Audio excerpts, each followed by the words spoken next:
Hello everyone, welcome to this webinar. Today we are going to talk about how to protecting your data on the cloud. My name is Derek. I'm from Alibaba Training and Education team. It is a big topic and we will start from the account system. So when you have any questions during the webinar, you can directly send those in the chat box on the screen. I will take care of them after the presentations.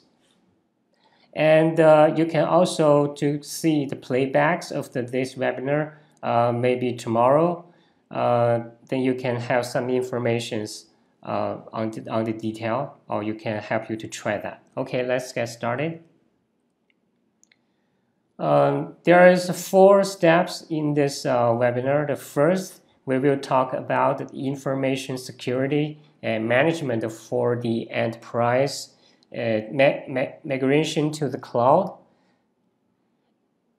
And the second, we will introduce the RAM products design. It is the sub-account system on Alibaba Cloud. And then we are using to introduce the RAM user and the MaxCompute. About the MaxCompute, we have introduced in some other webinars or courses you can take for reference. And today we are only focusing on how to let your coworkers work in one MaxCompute project. And in this section, I will to briefly introduce the MaxCompute. Okay, at the end, I will do a demonstrations how to quick start about add users in the MaxCompute project that help you to start with your data analysis using very secure ways. So let's begin from the first part. So there are the statistics like top 12 security threats of enterprise migration to cloud. And we can see the second one is the access keys and password leakage, lack of IAM practice. That means if you have one cloud account, you purchase a lot of products on like Alibaba Cloud or some other cloud providers. So when you have your account leaked or hacked by someone else, or you lost your password, so it will make a lot of damage. So when you put all of your data on the cloud, that will be very dangerous things.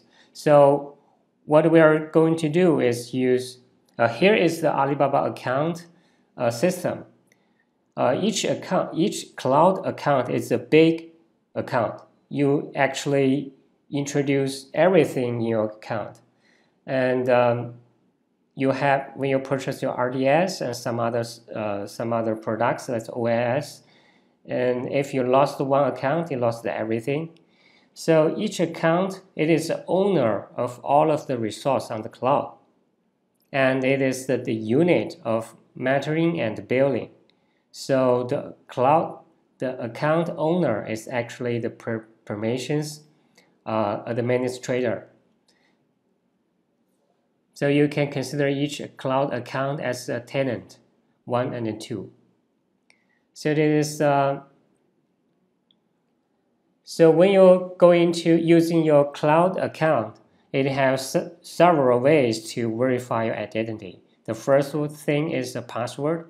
So when you are registering Alibaba Cloud account, it will your username and password, and it also have some multi-factors authentications. We call it MFA. So when you log on, you may enable several ways to verify your identity, like the mobile phone, send a verification code to your mobile phones, or you can create AK, like access keys and access IDs for each item. So later on, we will show on the real case using the browser.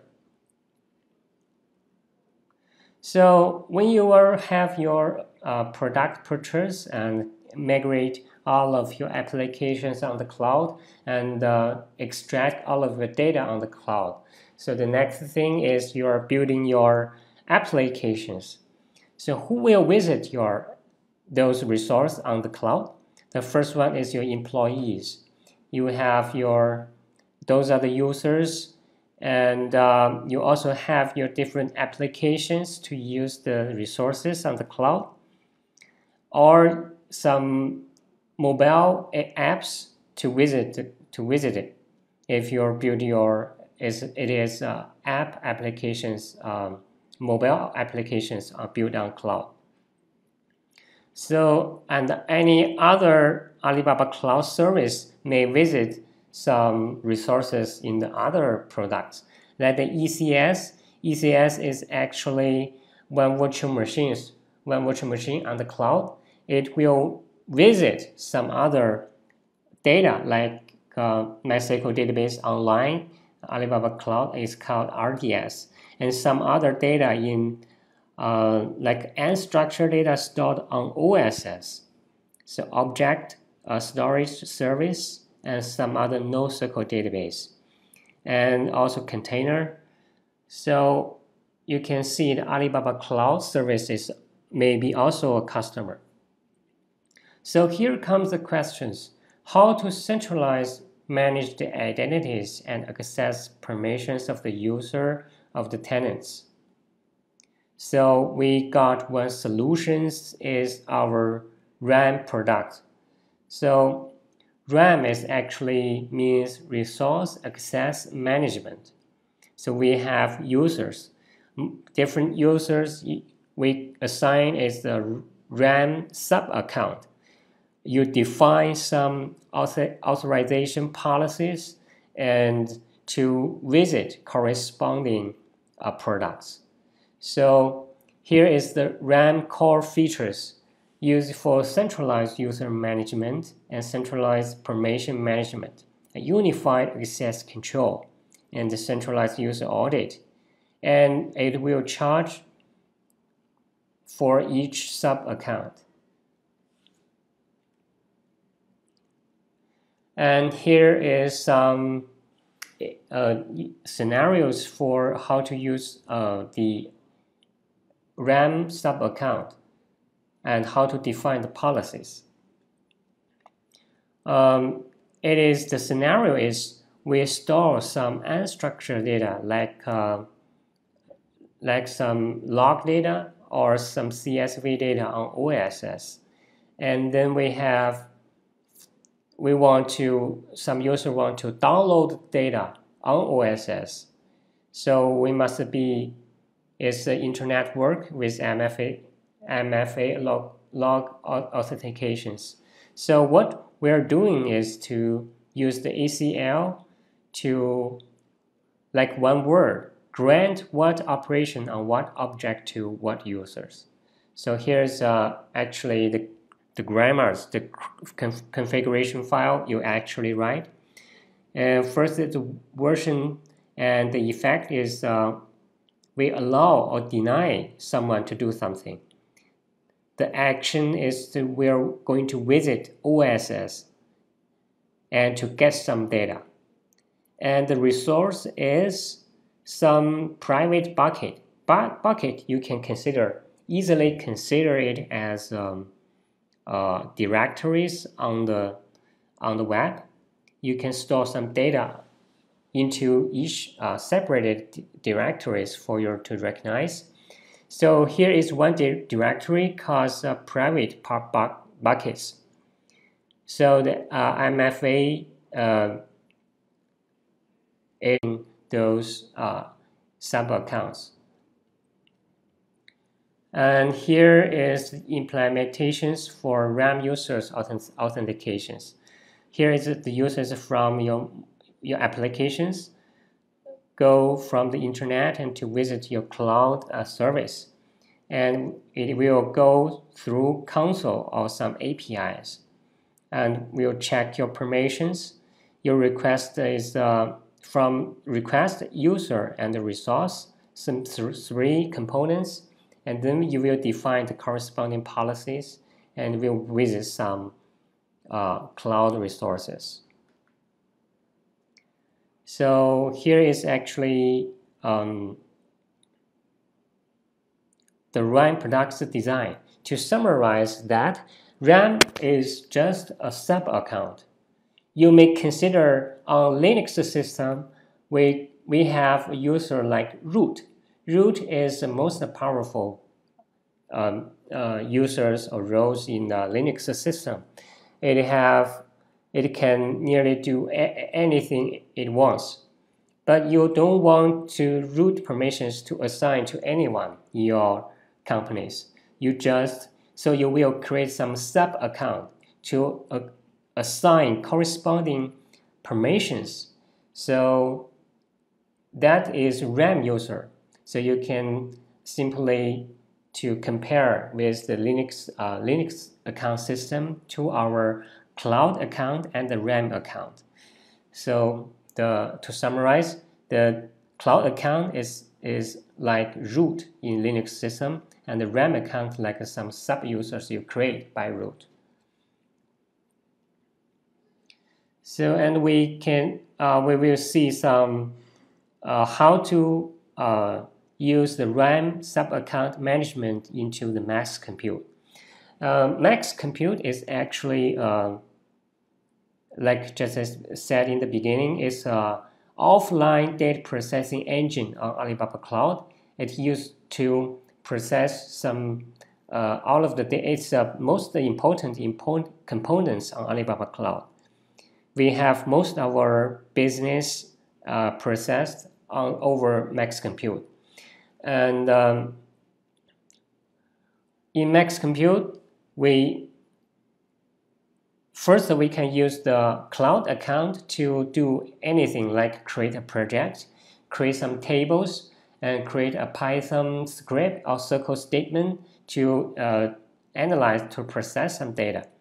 If you have some coworkers, you want all of the employees to working in the same project, then you don't want to assign cloud account to any one of those, because if one have lost it or one have resigned, you need to change the password. It is not very safe, very secure.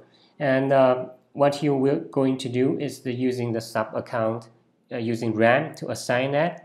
Once it resign or go into another department, you just have to delete the sub account. It will not affect the main account.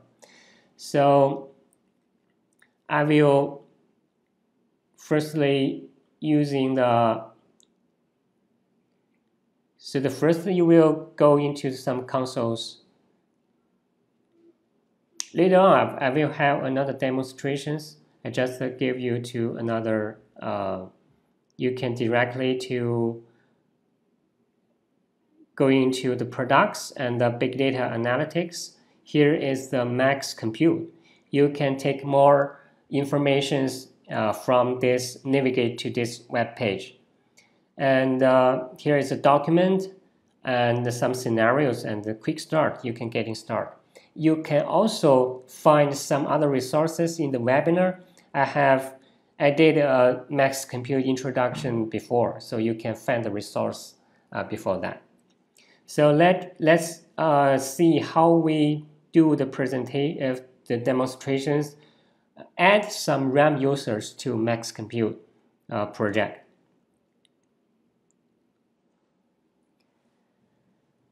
Okay, the first step, maybe add a RAM users. So we also need to log on our Alibaba Cloud through the web page. And then we may need to go into the consoles. Go into the console. You can see there is some products you have purchased in the middle of the screen. So you can find RAM users from the left-hand side. If you do not, you can add the entries for the RAM users. Just you in the monitor and management item, you can find the resource access management. That is RAM. You go into the RAM page. There's some RAM user logon link. It has another link entries. So you go into the user item and create users. You can give it a username and display name.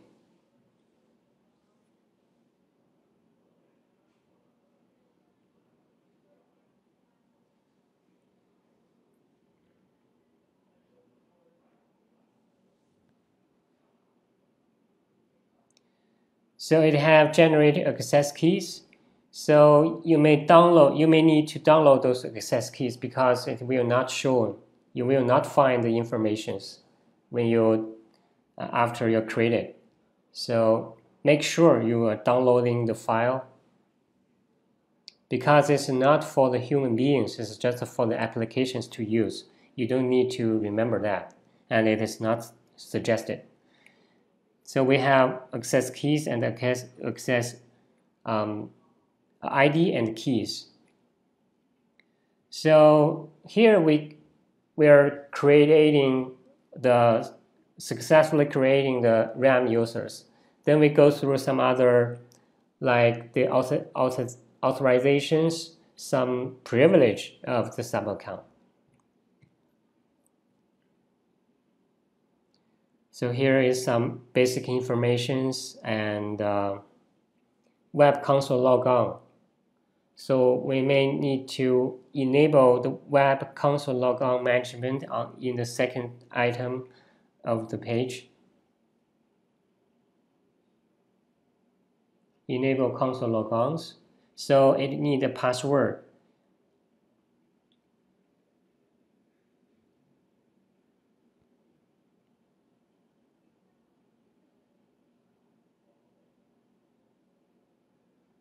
So then you can log on using your RAM users. So the next step, we are going to MaxCompute.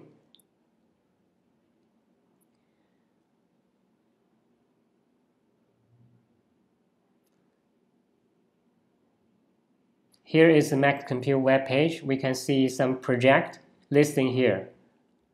So let's pick Quick Start, for example.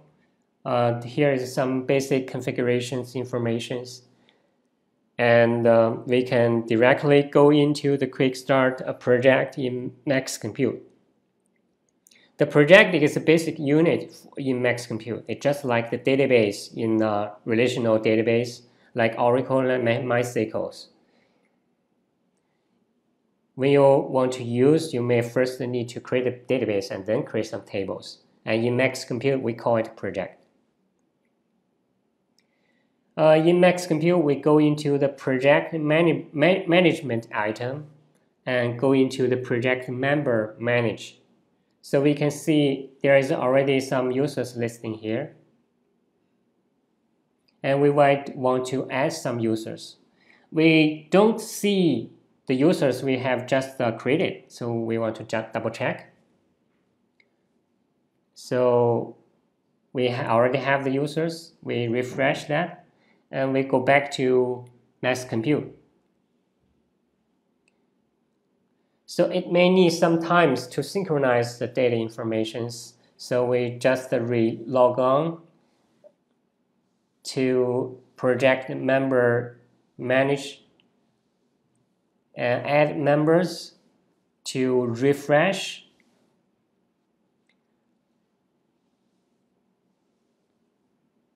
Here comes. That's the user we have just created. So we can try to add the users. But now we're not going to add actually. We pick the rows, click OK.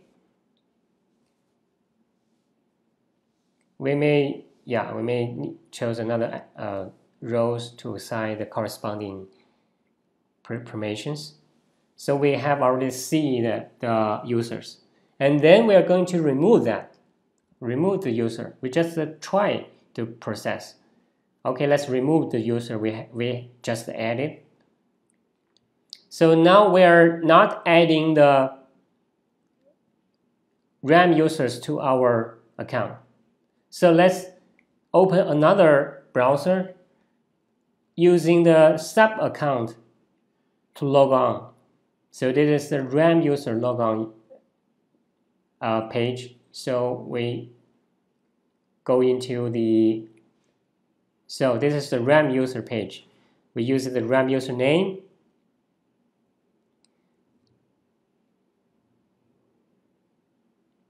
Yeah, this is the RAM console page. So we using the RAM username, the MaxCompute, and the password you have just created, log on. So it will first let you to change your password for security.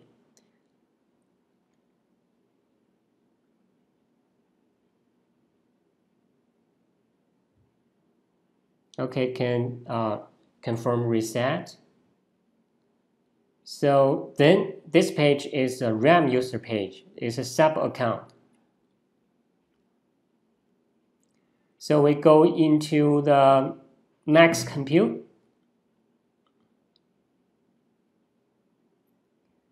Using the sub account that is RAM user. So we cannot see any project listing here. And we go into detail page, and we cannot see any project listing here. So we switch back to main account, that is cloud account, to add those RAM users into the account and see what will happen, what will be the difference. So it is the main account page. So we're adding the max admins to the project. So we have just added that. We switch back to the RAM user, that's a sub account, to see what will happen.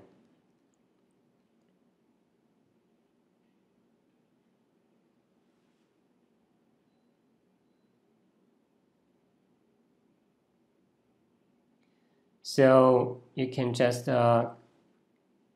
active the account here, modify some access key informations that we need to want to choose.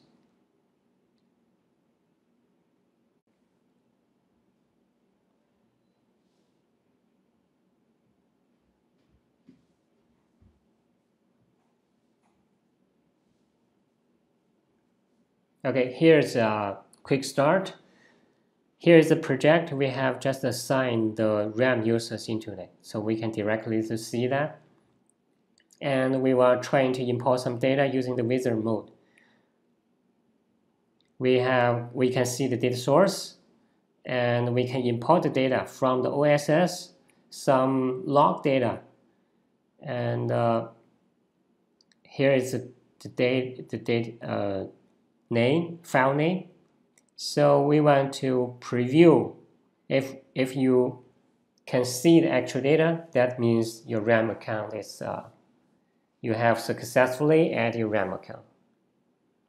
So here is basically the usage of the RAM account in MaxCompute. You can assign the RAM account to any other products on the cloud, and you assign each sub accounts to each products, and then that way is how the RAM account used. So okay, I think here is just a quick start of how to use RAM and MaxCompute.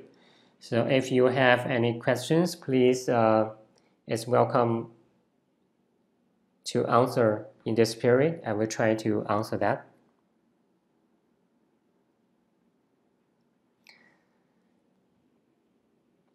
Okay, the first question is, can you share some best practice when it comes to access key management from the human side? How people deal with keys and password in the company?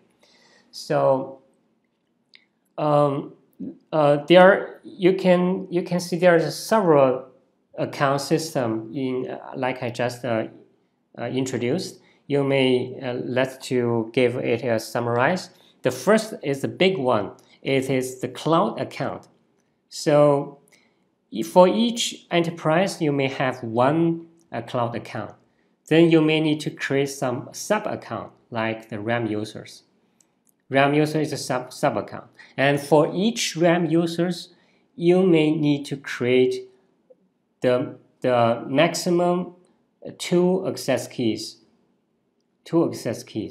So here is the level. The level one, the top one is the cloud account. The second level is RAM user, and then access keys.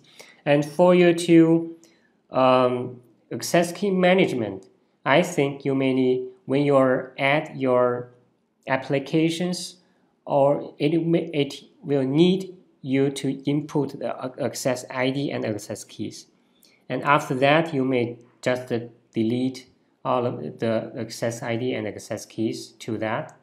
So it is not for the humans to remember or to manage. It's just for the applications. Once you have assigned all of the AK ID and AK secret, it is not suggest that you are store it for a long time. But when you want to manage to delete frequently, to change your business, change your applications, you can use some key management, some security file system, or some centralized the file system to store that. And you can also store in the database, have a high security of the access, have a very strict access management. You can store the access key and access informations. So that's you may to do that to store the access ID and access keys in the file system or in the database. I think the database is a good choice. You can give a high protections of the tables, storing all of the access key and IDs. So I think I may answer your questions. Or if you have further questions, you may just send an email to our website, and the training and education team I will ask for some other support. The second question is, what are the most common mistakes when it comes to key management system? I think the most common mistake is when you are beginning to use the cloud resources, you are using the main account to do everything. So to purchase, that is okay. If you create some project or build your applications, for example, to store some data in OSS or online MySQL RDS, those are different products. You are suggested to store, to assign the sub-account to each of them instead of using the main account. So that will be the common mistakes you will taken. And for the sub-account, so that may be when you create access keys or a sub-account like RAM. First, you create RAM sub-user or using access keys, and you are using this RAM user to assign several products. So like you are using it as a main account. One RAM user, you only give it at the minimum privilege. So when you delete this one, it will have very clear permissions. So you just to replace or to reconfigurations. If you have very maximum. You give it as lots of permissions. That will be very tough work if you delete this RAM user or delete those access keys. So please, you are suggested to design while which sub users or which access keys to assign which products or which permissions. So that will make sure you give it the minimum permissions to do its work. So that may can avoid lots of mistakes. Okay, hope it is answer your questions. And the third one is there any documentations available on website of the use of RAM user protect? So I will switch back to the PPTs, and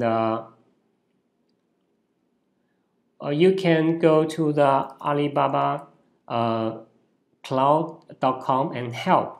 So this is the document centers, and you can directly to search the resource.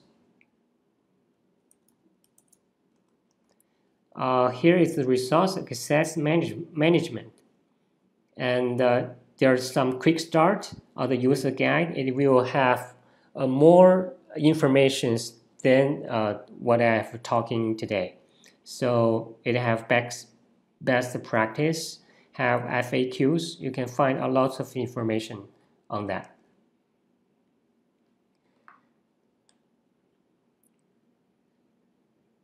Okay, I think that's it, all of the questions so far. So you can, again, you can see the playbacks maybe tomorrow or the day after tomorrow. You may check again in the website. And thanks you guys again for your time to listen to this webinar, and hope you enjoy the rest of the days. Thank you very much. Bye-bye.